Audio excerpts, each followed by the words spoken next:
Alors, comment est-ce qu'étant inactif, vous pouvez être productif? C'est impossible, vous voyez, parce que le stress vient nous geler dans l'effort. C'est-à-dire, nous sommes gelés, nous sommes cloisonnés, nous manquons d'ambition, nous manquons de motivation parce que nous sommes stressés, nous avons peur, nous voyons qu'il est négatif tout autour de nous, donc on a peur de passer à l'action, on a peur du voisin, on a peur de prendre des risques, ainsi de suite. Mais avec la gratitude, avec l'attitude de la gratitude, c'est du positif qui est à nous, c'est du positif qui nous anime. On passe à l'action, on prend des risques et les portes s'ouvrent d'une manière miraculeuse.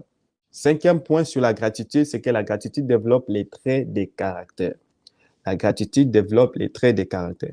Pour que la gratitude puisse développer les traits des caractères, ou bien qu'est-ce qu'on veut dire par la gratitude qui développe les traits des caractères? Cela veut simplement dire que la pratique quotidienne de la gratitude nous amène à acquérir des nouvelles habitudes, voyez, qui deviennent une partie de nous, ok?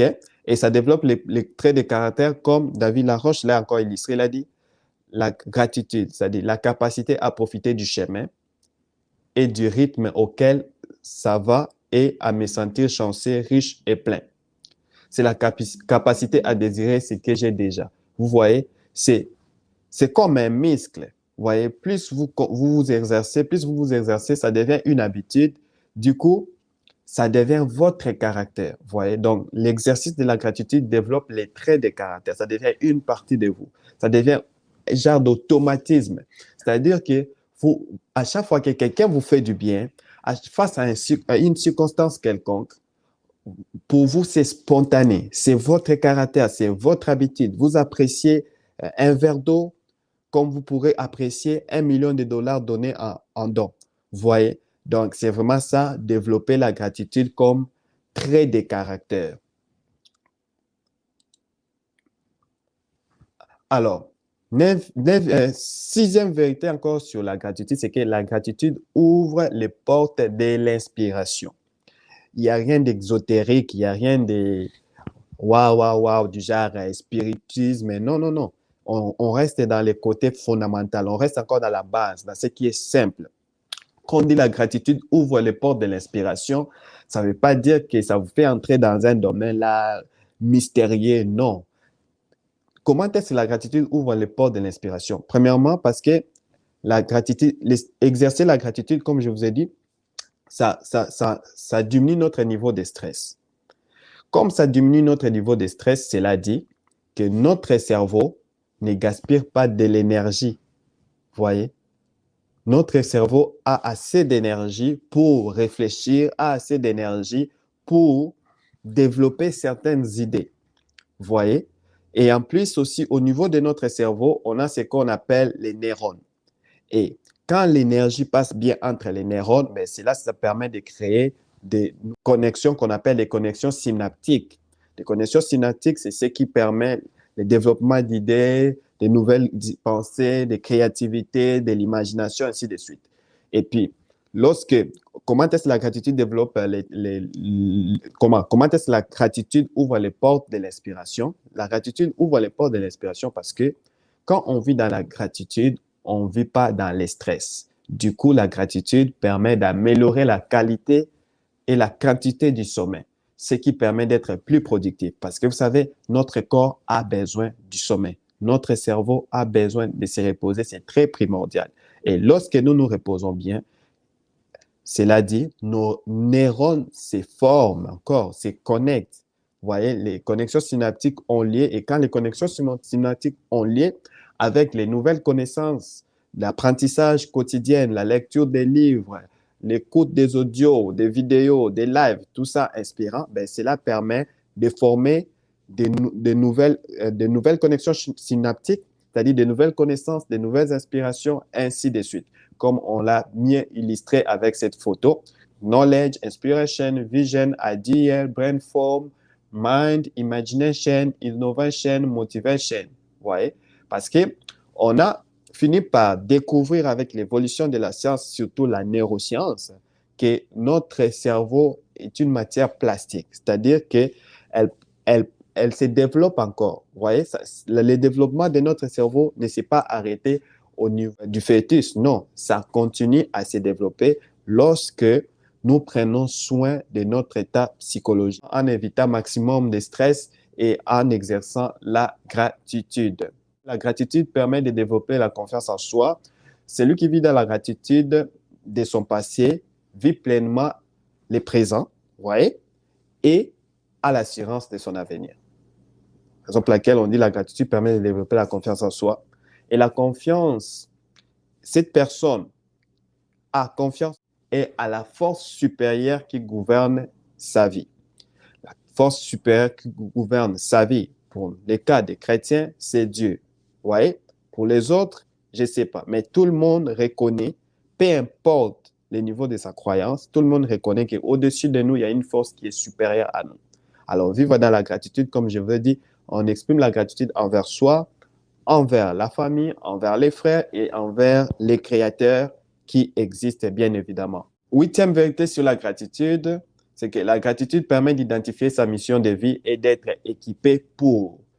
Identifier sa mission de vie et permet d'être équipé pour. De quelle manière? Celui qui vit dans la gratitude croit que sa vie vaut la peine d'être vécue, malgré les hauts et les bas qu'ils peuvent faire face. Quand quelqu'un vit dans la gratitude, même s'il passe des périodes sombres de sa vie, il ne se pose pas des questions du genre pourquoi j'existe, je suis le fruit d'hasard, je vais me suicider. Non, non, non, il n'a pas ces pensées-là. Parce que la vie de la gratitude en lui donne de la valeur, lui donne un pourquoi, une raison pour vivre. OK? Une raison pour vivre.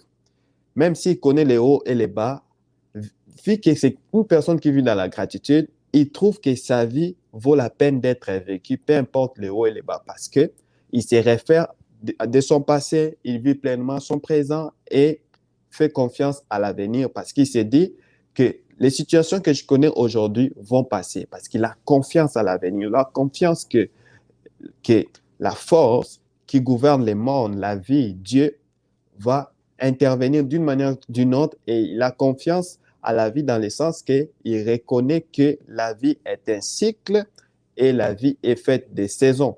Et aucune saison n'est éternelle. Vous voyez? Alors, c'est comme ça qu'une telle personne, il donne sens à son existence car la gratitude engendre également aussi la générosité de cœur. C'est quasiment impossible de vivre dans la gratitude et de ne pas être quelqu'un de généreux. Quand je parle de la générosité, je ne fais pas toujours référence à l'argent.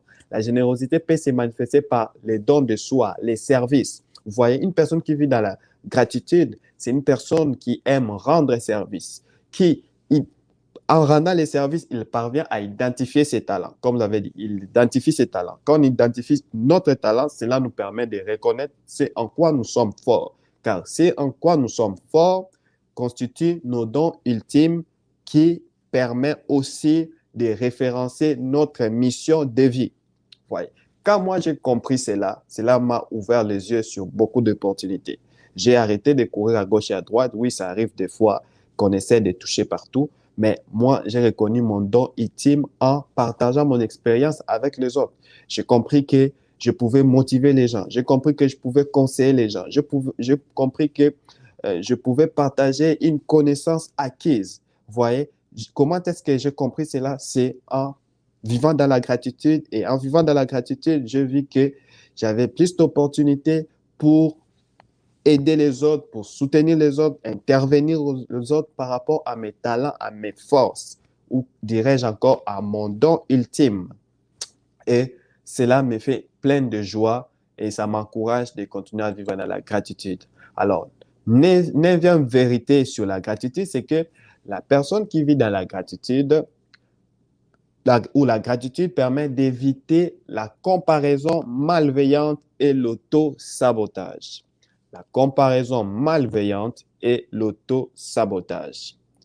Alors, c'est quoi la comparaison malveillante? Pourquoi je précise la comparaison malveillante? Parce que la comparaison, des fois, c'est comme la concurrence. Des fois, elle est utile pour notre évolution. Mais la comparaison malveillante, c'est ce qui consiste à se mépriser soi-même parce qu'on se voit inférieur aux autres.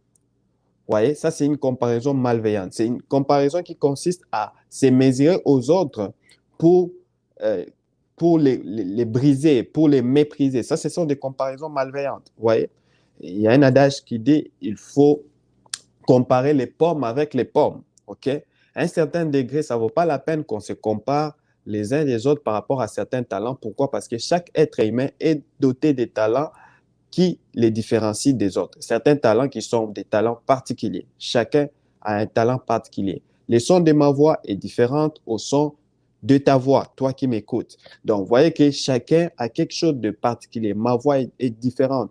Le son de ma voix ou ma voix est semblable à mon empreinte digitale. On ne peut pas en trouver deux. Vous voyez, c'est ça, c'est notre singularité qui fait de nous des personnes spéciales.